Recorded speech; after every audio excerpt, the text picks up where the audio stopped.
রহিম এখন বাজে রাত 12:30 কাতারে।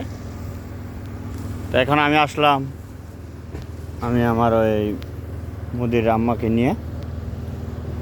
মুদির আম্মা খুব অসুস্থ, তার জন্য হাসপাতালে আসছি।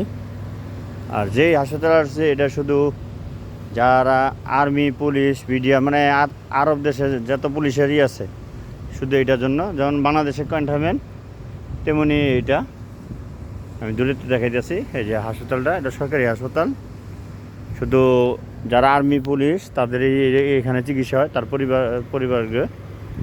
এই দেখেন বিরাট বড় হসপিটালটা। আর সামনে যে জায়গাটা দেখা যাইতেছে অনেক দূর, ওই সাইডে হেলিকপ্টার নামে। ইমার্জেন্সি রোগী হলে দেখা যায় হেলিকপ্টারে নাইমা এখানে চিকিৎসা দেয়। তা আমি এখন বর্তমানে হসপিটাল আমার মুদিরের আম্মারে নিয়ে, সে বয়স্ক, হাসপাতালে নিয়ে আসে। আমার বাড়ির থেকে এখানে 15-20 মিনিট লাগে আসতে।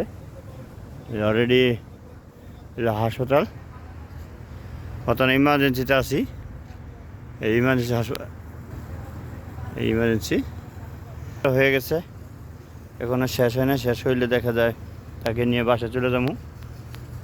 হঠাৎ করে সে অসুস্থ হয়ে গেছে, তার জন্য হসপিটালে নিয়ে আসছি। তা এখানে সবসময় সবার ঢুকতে দেয় না, তাই যাদের হাউস ড্রাইভার আছে এবং কি যারা পুলিশের বাড়িতে কাজ করে তাদের জন্য মানে গেট খুলে দেয়, তাছাড়া সহজে ভিতরে ঢুকান যায় না। তা আমি তাদের উচিলে ম্যাডামকে উচিলে আমিও ভিতরে ঢুকছি। চিন্তা করলাম ভিডিও করে শেয়ার করি আপনাদের। আর সব জায়গায় ভিডিও করান যায় না, কারণ সব জায়গায় ক্যামেরা আছে, যে দেখান যায় যে ছোটো ক্যামেরা, প্রতিটা খুঁটিতে প্রতিটা জায়গায় ক্যামেরা। ভিডিওটা বেশি বড় করা যাবে না, কারণ কি এখানে সমস্যা আছে। আমার ভিডিও যদি ভালো লাগে বেশি বেশি লাইক অ্যান্ড কমেন্ট করবেন আর শেয়ার করবেন ইনশাআল্লাহ। আমার ভিডিওটা এই পর্যন্তই। আসসালামু আলাইকুম।